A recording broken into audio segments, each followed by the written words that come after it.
Tonight on KQED Newsroom, San Francisco voters cast ballots on measures ranging from affordable housing to deciding whether to keep a ban on e-cigarettes. We'll look at the outcome of those votes and two races that are still too close to call. Also, pressure builds to turn PG&E into a publicly owned utility as Governor Gavin Newsom meets with PG&E's top executive in Sacramento. Plus, Bay Area news outlets team up to investigate the biggest landowners in Silicon Valley and the impact they're having on the region's housing crisis. Good evening and welcome to KQED Newsroom. I'm Scott Schaefer. We begin tonight with a look at the results from San Francisco's election earlier this week. On Tuesday, voters in San Francisco headed to the polls. They decided the fate of several ballot measures, including Proposition C, which would have overturned a ban on selling or distributing e-cigarettes. But two housing measures, including a $600 million affordable housing bond that Mayor London Breed supported, appear headed for victory. Meanwhile, there's still no winner in the close contest to elect San Francisco's next district attorney. Thousands of ballots are left to be counted. For most of the week, interim DA Suzy Loftus has clung to a slim lead over Deputy Public Defender Chesa Boudin. Joining me now is KQED Senior Editor for Housing, Erika Aguilar, and Mission Local Managing Editor and columnist Joe Eskenazi. Welcome to both of you. Let's start at the top of the ticket. Mayor London Breed breezed to an easy re-election. She's getting almost 70% of the vote. Does she get a mandate, Joe? I don't really know that I could use the term mandate, but I think that she got enough votes. You would have to be splitting hairs to say that this isn't a good enough percentage. What I would look at with some consternation if I was in Mayor Breed's inner circle is the vast number of people who voted for nobody for mayor. You just skipped it. Yeah, tens of thousands of people. The statistics we know that a third of San Franciscans apparently want to leave, that, disturbing circumstances like these, and plus that a fringe candidate with disturbing race-baiting views managed to get something akin to 15% of the vote.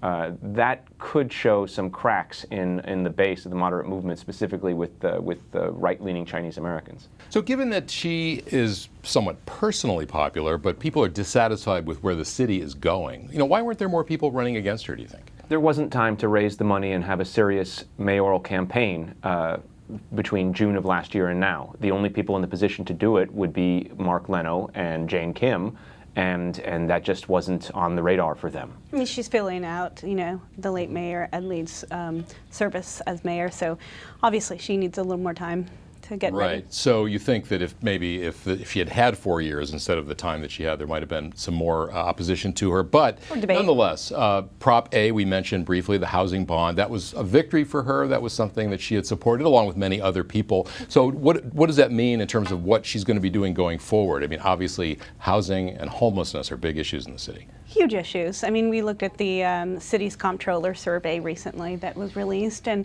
housing is on the minds of people who are considering whether they want to stay in the city or leave. I think her challenge is trying to figure out how to house all of our homeless population. They need a place to stay. And housing is just expensive to build. It takes a while to build. We know from the Mayor's Office of Housing and Community Development that it takes about $700,000 to build an affordable housing unit. And about 5 years. It's the most expensive place in the world to build. It is expensive. I mean, and there are a lot of reasons why. So that is going to be her challenge in trying to get housing units, not just for low-income people, middle-income people, but also for our extremely low-income people who are sleeping on the streets. I want to talk about the DA's race, but Joe, there was also the District 5 supervisorial race where the mayor's appointee, Valley Brown, is struggling to get elected on her own against Dean Preston, a tenant rights attorney. What difference will the outcome of that make in terms of what Mayor Breed can do at the Board of Supervisors?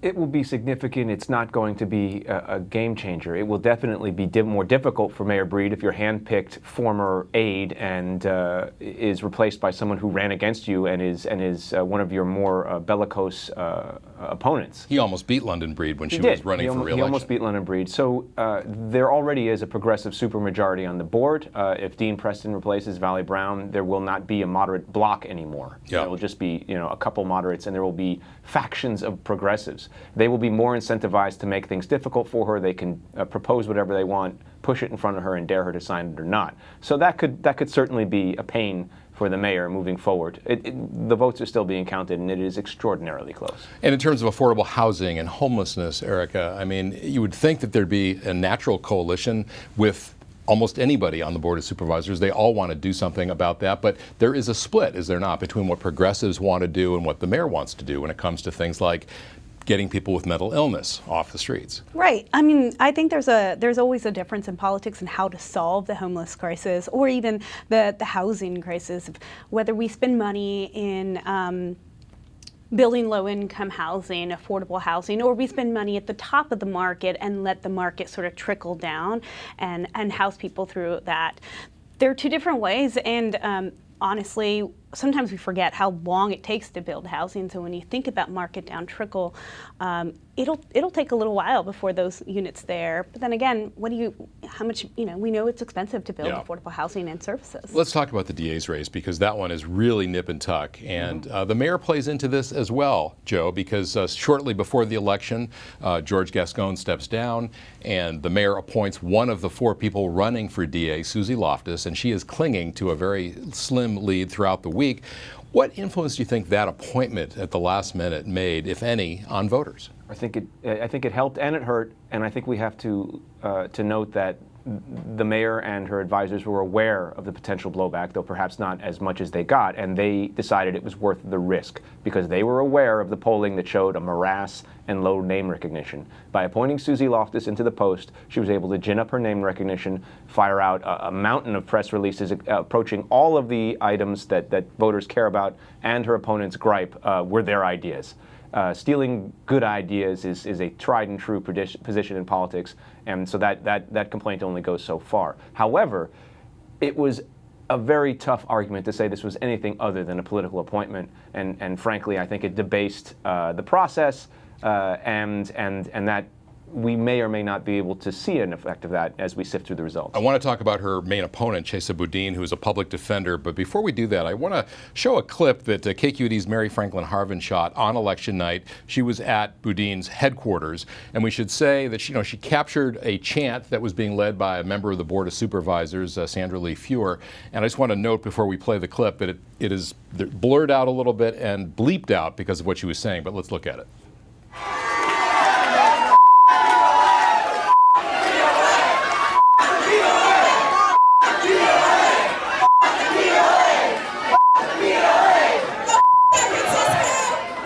Just a quick translation there. She was saying F the POA, POA being the Police Officers Association. Joe, what is, we'll get to whether or not that was appropriate, but what is the history of anger toward the POA? Well, the POA had led a charge.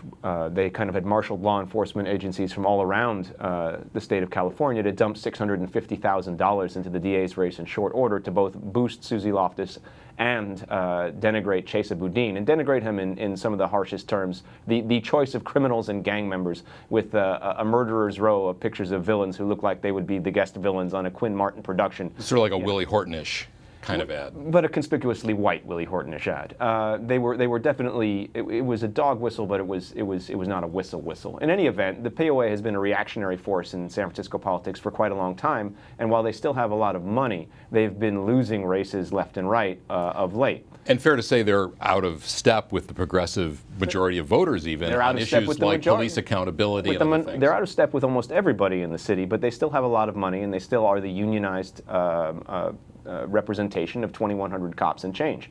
So I think that you could say that the POA had it coming with regard to this frustration. I don't think it's wise to do this in public that way and to play into their narrative that they tell their cops of everybody hates you and only we can represent you. I think it was just an unwise thing to do. Yeah. Just quickly, Prop C, which had been put on the ballot by Juul, it would have overturned the city's ban on e-cigarette sales. And of course, at the very end, after spending about $18 or so million, Juul pulled back from it because of all the bad publicity vaping was getting. What do you think is the implication, either one of you, of the fact that voters so soundly, about 81% of voters saying no, we're going to keep that ban? it had like 160,000 votes. You know, it's one of the measures that actually garnered the most people to the polls, and I think that's really interesting considering what else was on the ballot. You know, the housing bond measure, the Proposition A, 600 million, got 159,000 votes as well. So it's these contentious matters that I think affect you at home that bring people to the polls. Yeah, and local for this issue. one, this one, you know. Joe, last word for you. Do you think? I don't think they pulled back because of bad publicity. They pulled back because the campaign they were running here locally was undermining their ultimate goal of getting FDA approval, and they were shooting themselves in the foot by claiming that Juul is a smoking cessation device, and doing so in a way that they were undermining their efforts with the FDA and in fact insulting the FDA, which is not a good thing to do. Not a good thing to do. Okay. Thank you so much. We have to leave it there. Joe Eskenazi, Erika Aguilar, thank you. Thank you. Thanks.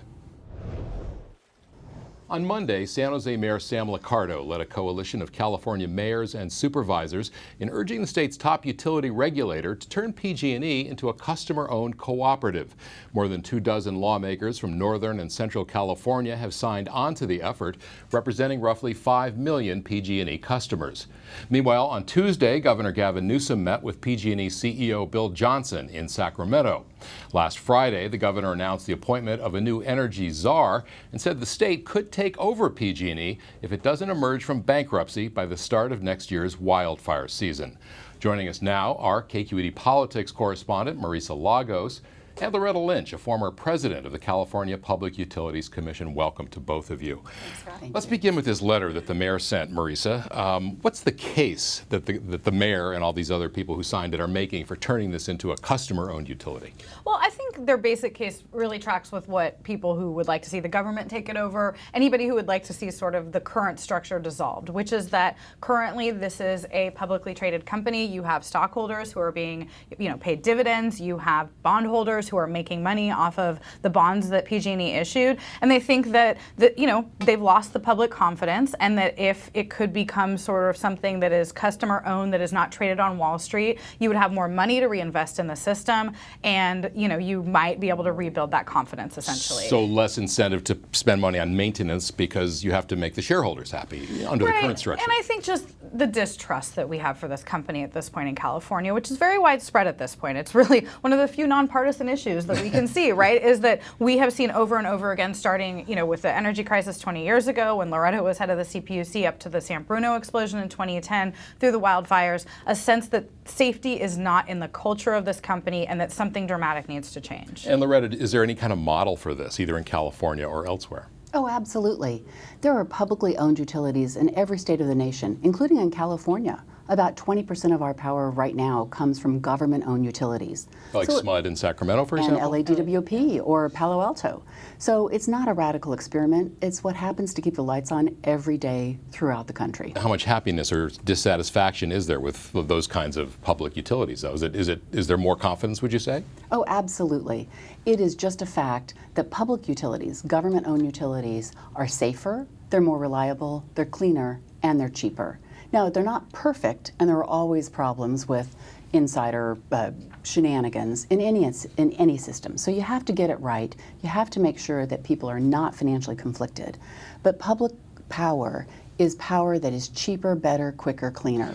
We did ask PG&E for a reaction to what the mayor's letter said, and this is what we got. We'll put it up on the screen, and it partly reads, we share the governor's focus on reducing wildfire risk across California and share the same goal of fairly resolving the wildfire claims and exiting the Chapter 11 process as quickly as possible. Kind of a vanilla statement there, I'd say. Not much commitment one way or the other. I think PG&E at this point is trying to keep their head above water, figure out a way that they can put forward a restructuring plan that will be at least acceptable to Governor Newsom and other lawmakers. I do think that there are challenges to bringing this company in particular public, whether that's a co-op, which would essentially only mean ratepayers in the service area owning it, or a bigger government takeover, as Newsom sort of threatened, which would really mean the taxpayers of the entire state, even those who aren't in PG&E service territory. One of those is we still don't know even the total cost of the last few years of wildfires. And that liability would then be transferred to all of us. Now, we're paying for it anyway, but I do think that there is some questions about that. Well, and Loretta, I think PG&E said this week that the total liability could be something like $6 billion. I mean, that's a lot of money. But if you're spreading it out and getting maybe loans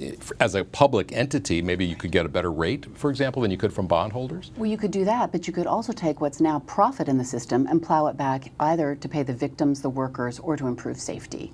What we know is PG&E has once over and over and over again done the wrong thing. Their corporate culture is one of corporate negligence and one of cutting corners. California just simply cannot afford to allow PG&E to remain a private utility where they cut the corners, where they're always looking for the profit and not for safety and reliability. One of the things, Marisa, that Gavin Newsom said is that the CPUC, and Loretta, I'll ask you about this as well, has been too, in his words, cozy with the utilities over the past couple of decades. What are your thoughts about that? I mean, there was certainly that period under Jerry Brown when Michael Peavy was the president, and there, there was some. He did not get reappointed. He just chose to go away. But is that a fair criticism? I think it is. I think it has changed in the last few years to some extent. Michael Peavy, we saw slews of emails out of that San Bruno case where he was being wined and dined by PG&E executives, where they were judge shopping for favorable administrative law judges into the regulatory structure. It was very, there's no question that it was a culture of coziness at best. I do think that Michael Picker, who Jerry Brown appointed after Peavy left, did try to change that. I think, there's a lot of criticism for regulators to go around. I also think that we've asked them to do a lot, and that historically safety was not necessarily the main charge of the CPUC. It always should be, of course, but it wasn't to the extent. I think you can ask the question, why didn't both PG&E and the CPUC see this wildfire crisis and climate crisis coming? And I think we don't know yet. Well, Loretta, first of all, do you think that's a fair criticism of the CPUC? Absolutely. The PUC is complicit because it's a lapdog, not a watchdog. When I was there, we were a watchdog. And the very first thing I did in the first month I was there was order PG&E to trim their trees, and we fined them for cutting corners on maintenance and safety. It is true that for the last 15 years, the PUC has been co-opted and not concerned about safety, but that is not true historically. We were. And what happened, instead of trimming the trees and doing the right thing, PG&E 15 years ago chose bankruptcy to get out from under California's control. And remember, they chose bankruptcy this time too. Yeah. And Marisa, San Francisco's been flirting with municipal power for a long time, and Mayor London Breed was not one of the ones who signed the letter that Sam Liccardo sent off. How is what those mayors, Sam Liccardo and the others, are proposing different from what San Francisco is talking about? Well, on the basis, the idea is taking away sort of the grid and the delivery system from PG&E and making it either a co-op or a government entity, arguably similar things.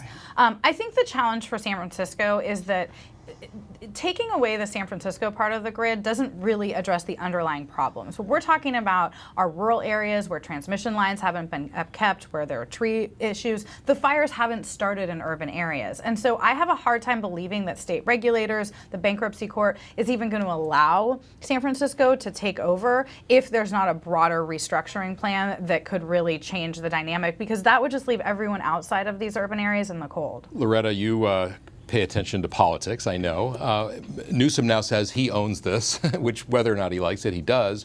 What are the risks for him politically in any of these options that he's confronted with? Well, both the governor and California as a whole has to get it right this time. We can't allow PG&E to get it wrong yet again. It's bad for our economy, it's bad for our businesses, it's bad for our family. But the real question here is not, is it technically possible, or is it financially possible? Because it is. Today's market cap of PG&E is $3.2 billion. That's eminently purchasable if you wanted to just go purchase their stock. The huge question is it politically possible? Will the elected politicians do the right thing here? And I applaud Mayor Liccardo and the other mayors for opening a very serious conversation about the fact that we need to focus on what's best for California, not what's best for PG&E. Marisa?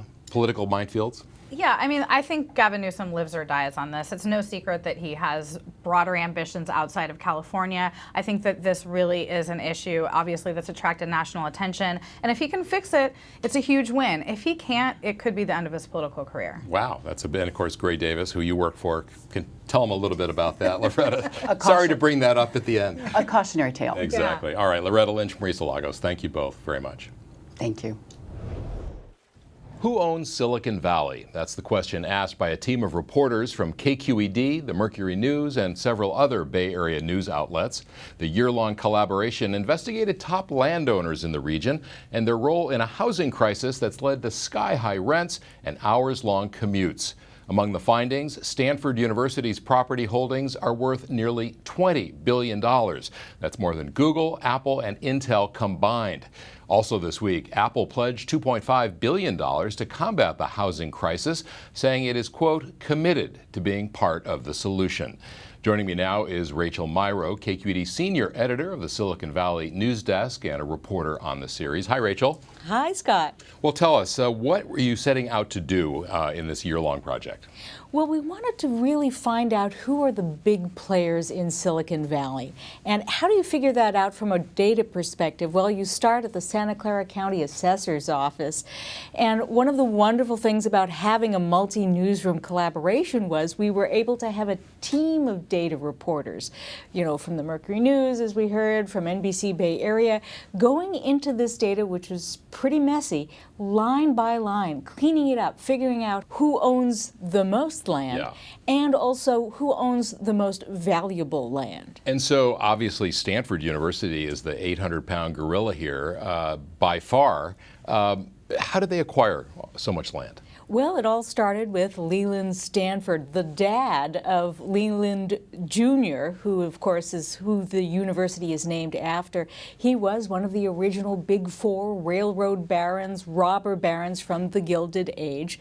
And in addition to purchasing a beautiful Nob Hill mansion in San Francisco, he also developed a country estate that grew and grew over time, to the point where when he finally bequeathed that land to the nascent university, we're talking about 8,120 acres. That's a lot of land. And, you know, Stanford has, I would say, maybe a more benign or positive reputation than, say, Facebook or Google these days anyway. And so, how should we look at them when it comes to these issues of the housing crisis? Well, that's an interesting question, right? Their community is more than 34,000 people. When you add up, you know, the undergraduate students, the postdocs, the faculty members, the service workers, the nurse practitioners at their medical centers, they have more than one. And when you think of it in those terms, Stanford is a very big employer, a person, or rather an organization that brings in a lot of people to its campus in a similar fashion to these tech giants. Yeah, and Google and Facebook had announced, I think, $1 billion contribution for housing, and then Apple in this past week, $2.5 billion. So how much housing can be built with that kind of money, and why are they coming forward now? Are they feeling the pressure, basically, and the criticism? I think a lot of these organizations are waking up to the fact that the housing crisis has metastasized to a point in the Bay Area where communities are now asking landowners, organizations with a lot of wherewithal, what they can do to at least soften the edges of the housing crisis that they helped to create. I don't think it's fair to blame Stanford, even though it had, of course, a big hand in creating Silicon Valley. I don't think it's fair to blame Apple or Google alone. Obviously, there are a lot of factors that play into the housing crisis. But now, as a community, we're starting to ask more of these organizations. Right, and so people have been pressuring the tech companies for quite some time. Has a similar kind of pressure been placed on Stanford, or, you know, should it be? Well, I think we see the collapse of the application process for its most recent general use permit as an a notable example of how the tenor of the conversation has changed between Stanford and Santa Clara County officials. You know, every 10, 15, 20 years, Stanford sort of provides a general game plan for how it wants to grow and expand year by year in Santa Clara County. And for the most part, that's gone through without a hitch. This time around, not so much. We saw the county pushing back with demands for the campus to mitigate some of the impacts of its expected growth in the next 15 years. Now, of course, it's not just the area around Stanford or Silicon Valley that has a housing crisis. Housing is expensive everywhere in the Bay Area, but how does it compare to what's happening in Silicon Valley, would you say? Oh, goodness gracious. Well, I mean, you've lived here for the last few years. You have a sense where it's just gotten to a dysfunctional place where it's not just you know, a few people who are working class who are forced out of the community, but now tens of thousands of people. If you make less than six figures, and even if you do make six figures, it's very hard to live here. And not just because of the housing prices, but because of the traffic, because of the underfunded public schools. There are a lot of reasons that the Bay Area has become a less pleasant, feasible place for many people to live in. And because of the expensive housing in Silicon Valley, more and more people, I imagine, especially if they're not, you know, high-level executives, are moving further and further away, which of course exacerbates the commute. Exactly. You have these mega commutes, and there are Stanford workers who have been making these mega commutes. You know, we still don't really understand why Stanford withdrew its application really at the 11th hour, just before county supervisors were to vote on this current general use application. But I think it does reflect that the tenor of the public conversation about growth in the Bay Area has changed. And what are you hearing as a result of this investigation from Stanford or anyone else? You know, Stanford hasn't contacted us directly to talk about it. You know, we did have an opportunity to talk with them, but not on tape for this collaborative investigation.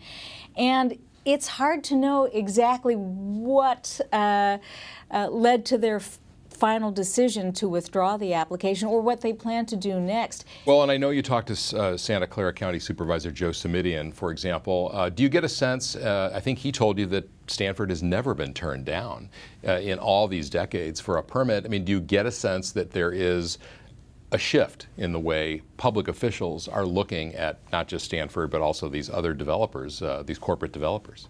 Absolutely. There has always been some give and take, depending on the city or the county. Whenever you have a large developer propose massive expansion, and you know, it's an interesting point. I think worth pointing out that back in June, the Santa Clara County's Planning Commission unanimously approved Stanford's application. It's just that they came back with terms that Stanford wasn't willing to meet. All right. Well, Rachel, thanks so much for your reporting. Thank really you. Interesting series. Well, that'll do it for us. As always, you can find more of our coverage at kqed.org/newsroom. I'm Scott Schaefer. Thanks so much for joining us.